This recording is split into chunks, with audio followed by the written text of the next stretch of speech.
लेकिन द्वारिकाधीश के शीश पर टीका तो एक गरीब दोस्त ने लगाया। क्या अद्भुत मैत्री है भाई। दो दोस्तियां हैं भगवान की, एक अर्जुन के साथ, एक सुदामा के साथ। एक मांगता है, एक मांग ही नहीं पाता। जो मांगता है उसको भी महल दिया, और जो मांग ही नहीं पाया उसे भी महल दिया। 6 महीने बाद पहुंचा तो जहां कुटिया थी वहां कुछ था ही नहीं। जब पहुंचा है दरवाजे पे, तो द्वारिकाधीश के दरवाजे पे तो कैसा लग रहा है, पैर में चप्पल नहीं है। सबने पढ़े हैं नरोत्तम दास जी। लोग कहते हैं कि कई बार कृष्ण ने ऐसे काम किए जो धर्मानुकूल नहीं थे। कैसा धर्म? ऋतु का भी तो धर्म होता है। इस ऋतु में अब हमसे आपसे कहे साहब बाजरा खाना चाहिए, बाजरे में बड़ी ताकत है। वैद्य ने आपको कहा बाजरा खाना चाहिए, और आपने जून के महीने में खाली बाजरे की रोटी, हो गए गले में छाले। बोले वैद्य जी आपने कहा था, या जाड़े में कहा था बाजरा खाने के लिए, खाया जरा तू बाजरा।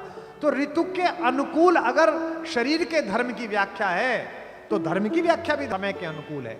कृष्ण ने पूरे महाभारत में जिस समय जो आकर इकट्ठा हुआ उसके अनुकूल उसकी व्याख्या की। इसीलिए इस महाभारत के सबसे बड़े नायक कृष्ण हैं। कृष्ण शांति लेने गए थे, और शांति लेने के प्रयासों में मेरे योगेश्वर ने 1% कमी नहीं करी। जितना झुक सकते थे उतने झुके। दुर्योधन जैसे नीच को उन्होंने पुरुष श्रेष्ठ कहा। कभी पढ़िए आप उस पर्व में व्याख्या महाभारत में, कहते हैं पुरुष श्रेष्ठ आपका यश वैसे ही ऊंचा रहेगा, आप युद्ध मत करिए, मान जाइए। दुर्योधन नहीं माना। लेकिन जब पांडवों की कुटिया से गए थे संधि वार्ता के लिए, और दोपहर का भोजन करने के बाद कृष्णा अर्थात द्रौपदी हाथ धुलाने के लिए गई, तो थोड़ा सा जल हाथ पे गिराते ही द्रौपदी ने जल रोक लिया। कृष्ण ने मुंह की ओर देखा कि क्या हुआ। द्रौपदी ने कहा कि कन्हैया याद है बचपन में तुम जब हमारे घर आए थे छुट्टियों में, तो मुझसे चौसर का एक दाव हार गए थे। तो कन्हैया ने कहा हाँ याद है। तुमने मुझसे पूछा था मांग, क्या मांगती है कृष्णा? मैंने कहा था कान्हा कभी समय आएगा तो मांग लूंगी। वो समय आ गया है। कृष्ण ने कहा मांगो द्रौपदी। द्रौपदी ने कहा कन्हैया शांति के लिए जा रहे हो, संधि के लिए जा रहे हो, मैं ये मांगती हूं कि युद्ध लेकर लौटना। मैं अपने इन केशों को दुशासन की छाती के रक्त से धोऊंगी। प्रतिहिंसा और सत्य की। कृष्ण शांति लेने गए, युद्ध लेकर लौटे, लेकिन पूरी महाभारत पढ़ना मेरे कहने पर एक भी पल भगवान आपको ऐसे नहीं लगेंगे कि वो युद्ध लेना चाहते हैं। वे तो योगेश्वर हैं, त्रिकालदर्शी हैं, त्रैलोक्य उनके सामने हैं। उन्हें पता है कि मूर्ख नहीं मानेगा, लेकिन वो पूरी राज्यसभा के सामने, उसके पिता के सामने, पिता में भीष्म के सामने उसे एक्सपोज करना चाहते हैं कि ये युद्ध चाहता है, मैं युद्ध नहीं चाहता। यहां तक कि जिस दर्शन को उन्होंने केवल मां को दिखाया था और मां की भी स्मृति लोप कर दी थी, उस विश्व रूप का दर्शन पहली बार उन्होंने वही किया है। वर्षों तक वन में घूम घूम, बाधा विघ्नों को चूम चूम, से धूप घाम पानी पत्थर पांडव आए, कुछ और निखर सौभाग्य न सब दिन सोता है, देखे आगे क्या होता है। मैत्री की राह बताने को, सबको सुमार्ग पर लाने को, दुर्योधन को समझाने को, भीषण विध्वंस बचाने को भगवान हस्तिनापुर आए, पांडव का संदेशा लाए। क्या? दो न्याय अगर तो आधा दो, पर इसमें भी यदि बाधा दो तो दे दो हमको 5 गांव, रखो अपनी धरती तमाम, हम वही खुशी से खाएंगे, परिजन पर असिन उठाएंगे। दुर्योधन वह भी दे न सका, आशीष समाज की ले न सका, उल्टे हरि को बांधने चला, जो था असाध्य साधने चला। जब नाश मनुज पर छाता है, पहले विवेक मर जाए।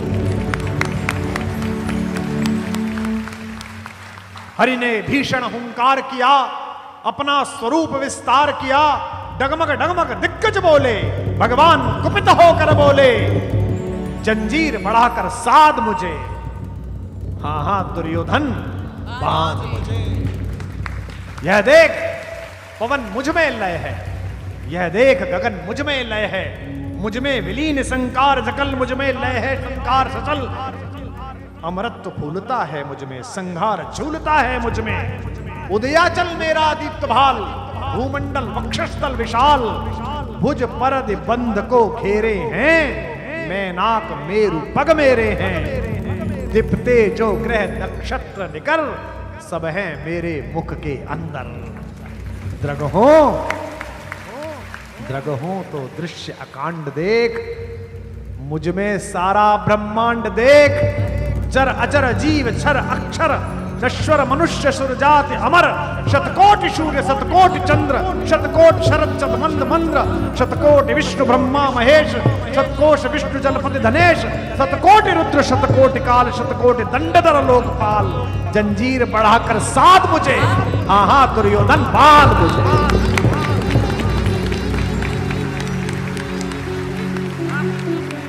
भूलोक अतल पाताल देख, गत और अनागत काल देख। यह देख जगत का आदि सृजन, यह देख महाभारत का रण।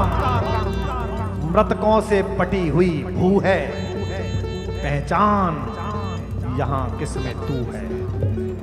अंबर में कुंतल जाल देख, पद के नीचे पाताल देख, मुट्ठी में तीनों काल देख, मेरा स्वरूप विकराल देख। सब जन्म मुझी से पाते हैं, फिर लौट मुझी में आते हैं।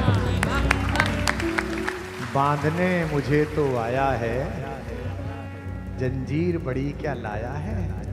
यदि मुझे बांधने चाहे मन, तो पहले तो बांध अनंत गगन। सूने को साध न सकता है, वह मुझे बांध कर सकता है। यह जो कृष्ण है, इसने छूटी हुई चीजों से अपना जीवन बनाया है। राम से जो चीजें छूटी हैं, उन्होंने राम के प्रति करुणा पैदा की है, दुख पैदा किया है, आंसू पैदा किए हैं। कृष्ण से जो जो छूटा है, कृष्ण ने उसका उत्साह उत्सव मना लिया है। कृष्ण के पास दुर्योधन और अर्जुन दोनों पहुंचे। दुर्योधन पहले पहुंचा, मस्तक के पास जाकर बैठ गया। मूर्ख जब भी प्रेम के पास पहुंचता है तो सिर पे चढ़ जाता है। ये पहली पहचान है मूर्ख की। बहुत सारे लोग आपके भोलेपन को, आपके स्नेह को आपकी कमजोरी समझते हैं। मेरा एक शेर है कि मैं जो चुप रहता हूं तो मेरे कुछ कमजोर दोस्त मेरी खामोशी को मजबूरियां समझते हैं। मूर्खों को अक्सर ऐसा लगता है कि सामने वाला अगर दया दिखा रहा है तो पागल है, मूर्ख है। वो सिर पर बैठ गया। अर्जुन कृतांजलि जोड़े हुए चरणों में खड़ा रहा। द्वारिकाधीश की नींद खुली तो सबसे पहले अर्जुन दिखाई दिया। उन्होंने अर्जुन को देखकर मुस्कुराए। जैसे अर्जुन को देख के मुस्कुराए, कान पे से आवाज आई, अहम चा विगतः, मैं भी आया हूं। वाक्य सुनिए महाभारत का, अहम चा विगतः। दुर्योधन कहता मैं भी आया हूं। इसका मतलब दुर्योधन नहीं आया है, उसका अहंकार आया है। जो भगवान के पास जाते हुए भी अहम बोले, युद्ध हो ना हो, उस दुर्योधन का मरना तय है, उसका नाश होना तय। यही तो भाषा की तमीज है। कृष्ण कहते हैं भवान भिगतः पूर्वः। भगवान आप भी आए हैं, अरे गुरुराज आप भी आए हैं। आप मैं दोनों को वर दूंगा, लेकिन मैंने पहले अर्जुन को देखा, तो मैं 2 वरदान देता हूं, आप दोनों चुन लीजिए। एक तरफ तो निहत्ता मैं हूं जो शस्त्र नहीं उठाऊंगा,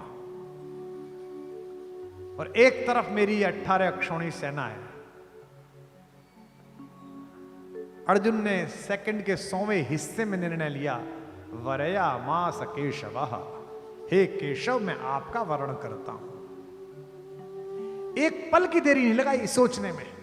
दुर्योधन के दुखी चल रही कि ये सेना नहीं ले जाए। उसने कहा नहीं, मैं सेना लूंगा। हमारे मराठी के एक बड़े प्रसिद्ध कथाकार है विनोद भट्ट, उनकी लघु कथाएं 30-30 शब्दों की, 40-40 शब्दों, छोटे छोटे। एक बड़ी प्यारी कथा है उनकी कि जब अकेले माधव को लेके अर्जुन चला द्वारिका से कुरुक्षेत्र के लिए, तो मजे लेते हुए कृष्ण ने कहा, अरे पगले तू बावला है, तुझे तमीज ना आई। ने कहा क्या हो गया प्रभु? बोले तू तो छाछ लेके जा रहा है, माखन तो वो ले गया। बोले वो बावला है, वो माखन ले गया, मैं माखन चोर को लेके जा रहा हूं।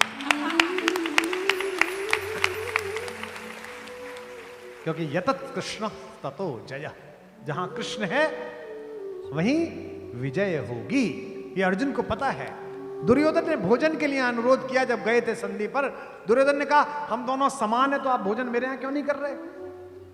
कृष्ण ने कहा भोजन दो स्थितियों में किया जाता है, या तो जिनसे प्रीति हो उनके यहां भोजन किया जाता है, या क्षुधा अपने आकार से बाहर होती हो तो कहीं भी भोजन किया जा सकता है। ना तो मेरी क्षुधा अपनी सीमा से बाहर, और आपसे कुरुराज मेरी प्रीत नहीं है।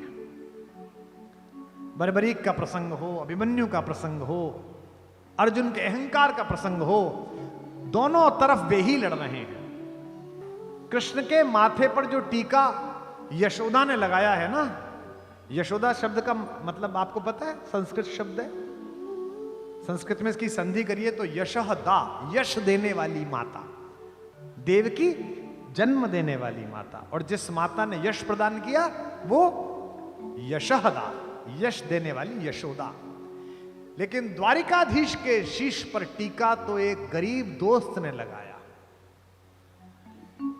क्या अद्भुत मैत्री है भाई। दो दोस्तियां हैं भगवान की, एक अर्जुन के साथ, एक सुदामा के साथ। एक मांगता है, एक मांग ही नहीं पाता। जो मांगता है उसको भी महल दिया, और जो मांग ही नहीं पाया उसे भी महल दिया। 6 महीने बाद पहुंचा तो जहां कुटिया थी वहां कुछ था ही नहीं। जब पहुंचा है दरवाजे पे, तो द्वारिकाधीश के दरवाजे पे तो कैसा लग रहा है, पैर में चप्पल नहीं है। सबने पढ़े हैं नरोत्तम दास जी के शीस पगान झगा तन पे प्रभु जाने को काही बसे कही ग्राम, प्रभु जाने को आही बसे कही ग्राम, जाने को आही बसे कही ग्राम। धोती फटी सी लटी दुपटी अरु पाय उपान हके नहीं नामा, और पाए उपान के नहीं सामा, पाए उपान के नहीं सामा। द्वार खड़ो द्विज दुर्बल देख रहो चकिसो वसुधा अभिरामा, चकिसो वसुधा अभिरामा, चकिसो वसुधा अभिरामा। पूजत दीन दयाल को नाम, पूजत दीन दयाल को नाम, बतावत आपनो नाम सुदामा, बतावत आपनो नाम सुदामा, बतावत आपनो नाम सुदामा, बतावत आपनो नाम सुदामा, बतावत आपनो नाम सुदामा। कल विराम करते ही भागे हम दोनों, मैं और पुंडरीक जी। गाड़ी गई, पुलिस वाले सामने से महाराज जी आते दिखाई दे गए, मुख्यमंत्री जी, उनका काफला, हमारा काफला, सब फंसा गए। उतर के कूद के ऑटो रिक्शा लेके भागे, फिर खड़ाऊं गाड़ी में फेंक दी, पैदल भागे। क्यों भागे? कि राधा रमण जी के पट मंगल ना हो जाए, चरणामृत मिल जाए, बस इस उम्मीद में सब भाग रहे हैं। जिसका चरणामृत लेने के लिए पृथ्वी लालायित है, वो चरण धो रहा है किसके? अपने दोस्त के। कि कैसे बेहाल बेवाइन के पग कंटक जाल लगे पुनि जोए, कंटक जाल लगे पुनि जोए, कंटक जाल लगे पुनि जोए। आय महादुख पाय सखा तुम आए, इते न किते दिन खोए, आए इते न किते दिन खोए, आए इते न किते दिन खोए। देखी सुदामा की दीन दशा, करुणा करके करुणा निधि रोए, करुणा करके करुणा निधि रोए, करुणा करके करुणा निधि रोए। पानी परात को हाथ छुयो नहीं, पानी परात को हाथ छुयो नहीं, नैनन के जल से पग धोए, नैनन के जल से पग धोए, नैनन के जल से पग धोए, नैनन के जल से पग धोए, नैनन के जल से द्वारिकाधीश होने के बाद भी अपने एक बिछड़े हुए साथी के चरणों को अपने आंसुओं से धो सकता हो, वही ब्रज का कन्हैया हो सकता है। पहुंचे सुदामा तो वो जगह ही नहीं दिखी। 3 महीने के विश्राम के बाद पहुंचे, लगा दिया विश्वकर्मा को कि मेरा दोस्त पहुंचे उससे पहले वैसा ही महल बना देना जैसा द्वारिका में खड़ा हुआ है। यही महल मिलना चाहिए, ऐसे ही हाथी दरवाजे पे मिलने चाहिए, यही सोने का महल। कह वह टूटी सी छानी हती, कह कंचन के अब धाम सुहावत, कंचन के अब धाम सुहावत, कंचन के अब धाम सुहावत। कह पग में पनही न हती, कह ले गजराज उठाड़े महावत, ले गजराज उठाड़े महावत, ले गजराज उठाड़े महावत। भूमि कठोर पे रात कटे, भूमि कठोर पे रात कटे, कह कोमल सेज पे नींद नावत, कोमल सेज पे नींद नावत, कोमल सेज पे नींद नावत। के जुर तो नहीं कौंदो सवा, के जुर तो नहीं कौंदो सवा, प्रभु के परताप ते दाख न भावे, के परताप ते दाख न भावे, के परताप ते दाख न भावे, के परताप ते दाख न भावे, के परताप ते दाख न भावे। बोलो सुदामा के यार की।